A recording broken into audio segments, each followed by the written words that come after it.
Ang Ebanghelyo ni Matthew, Kabanata 10. Tinawag ni Jesus ang kanyang 12 alagad ng magkakasama at binigyan sila ng kapangyarihan laban sa mga masasamang espiritu, upang palayasin ang mga ito, at upang pagalingin ang lahat ng uri ng karamdaman at lahat ng uri ng sakit. Ngayon ito ang mga pangalan ng 12 apostol, ang una, si Simon, na siya ring tinatawag niyang Pedro, at si Andres na kanyang kapatid, si Santiago na anak ni Zebedeo, at si Juan na kanyang kapatid, si Felipe, at si Bartolome, si Tomas, at si Mateo na maniningil ng buwis, si Santiago na anak ni Alpea, at si Tadeo, si Simon na makabayan, at si Judas Iscariote na siyang magkakanulo sa kanya. Ipinadala ni Jesus ang 12 ito. Tinagubilinan niya ang mga ito at sinabi, huwag kayong pumunta sa alinmang lugar na tinitirhan ng mga Gentil, at huwag kayong papasok sa alinmang bayan ng mga Samaritano. Sa halip, pumunta kayo sa mga nawawalang tupa sa sambahayan ng Israel. At sa pagpunta ninyo, ipangaral ninyo at sabihin, ang kaharian ng langit ay nalalapit na. Pagalingin ninyo ang may sakit, buhayin ang patay, linisin ang mga kitungin, at palayasin ang mga demonyo. Tumanggap kayo ng walang bayad, ipamigay ninyo ng walang bayad. Huwag kayong magdala ng anumang ginto, pilak o tanso sa inyong mga pataka. Huwag kayong magdala ng panglakbay na lalagyan, o dagdag na tanika, ni sandalyas, o di kaya'y tungkod, sapagkat nararapat sa manggagawa ang kanyang pagkain. Anumang lungsod o nayon ang inyong mapuntahan, hanapin ninyo ang karapat-dapat at manatili kayo doon hanggang sa kayo ay aalis. Pagpasok ninyo sa bahay, batiin ninyo ang mga nandoon. Kung ang bahay ay karapat-dapat, pamaron ang inyong kapayapaan. Ngunit kung ito ay hindi karapat-dapat, hayaan ninyong bumalik ang inyong kapayapaan sa inyo. Sa mga hindi naman tumatanggap sa inyo o nakikinig sa inyong mga salita, kapag kayo ay umalis sa bahay o lungsod na iyon, pagpagin ninyo ang mga alikabok mula sa inyong mga paa.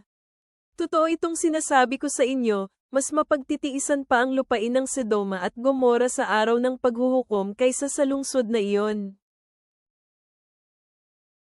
Tingnan ninyo, ay padadala ko kayo na parang mga tupa sa kalagitnaan ng mga asong lobo, kaya maging marunong kayo tulad ng mga ahas at hindi mapanakit tulad ng mga kalapati. Mag-ingat kayo sa mga tao.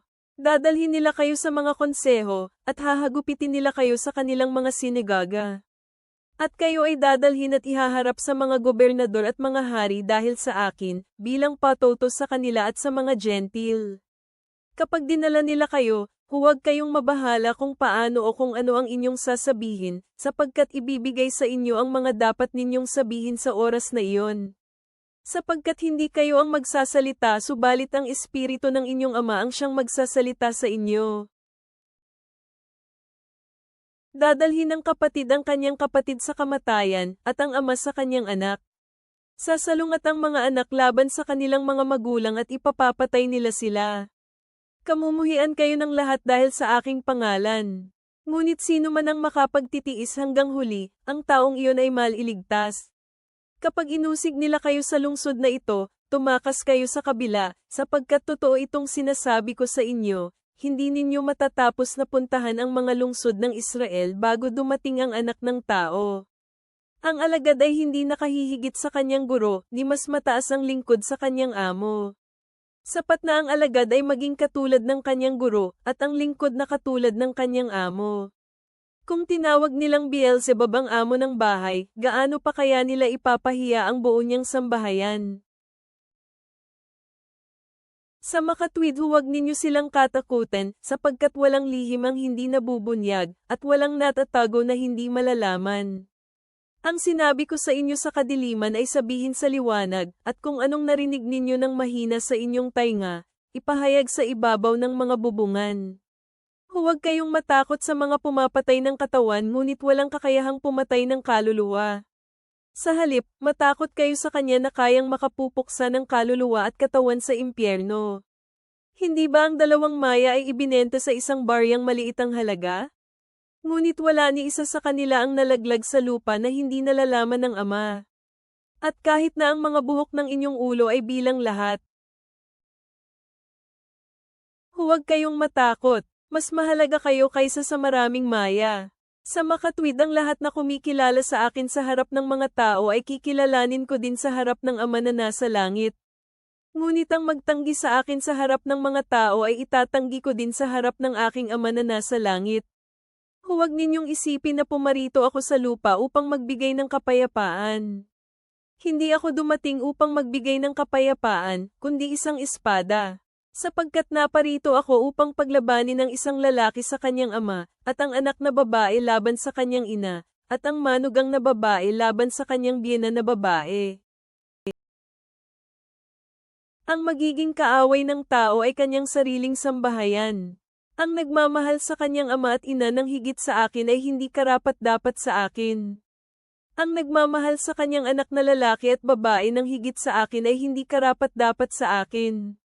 Ang hindi nagbubuhat ng kanyang krus at sumunod sa akin ay hindi karapat-dapat sa akin. Ang naghahanap ng kanyang buhay ay mawawalan nito. Ngunit ang mawawalan ng buhay ng dahil sa akin ay makahahanap nito. Ang tumatanggap sa inyo ay tumatanggap sa akin, at ang tumatanggap sa akin ay tumatanggap din sa kanya na nagsugo sa akin. Ang tumatanggap sa isang propeta dahil isang propeta siya ay makatatanggap ng gantimpala ng isang propeta. At siya na tumatanggap sa isang matuwid na tao dahil matuwid na tao siya ay makatatanggap ng gantimpala ng isang matuwid na tao. Sino man ang magbibigay sa isa sa mga hamak na mga ito, kahit na isang basong malamig na tubig upang inumin, dahil isa siyang alagad, totoo itong sasabihin ko sa inyo, hindi maaring mawala sa kanya ang kanyang gantimpala. Panginoon ng ani, ipinapadala mo kami bilang mga tupa sa gitna ng mga lobo, dala ang mensahe ng iyong kaharian. Bigyan mo kami ng lakas ng loob at kapayapaan sa gitna ng pag-uusig, sa kaalaman na ikaw ang nauna sa amin. Naway malaya naming maibigay ang malaya naming natanggap. Panatilihin mo kaming tapat hanggang sa wakas. Sa pamamagitan ni Kristo, aming Panginoon. Amen.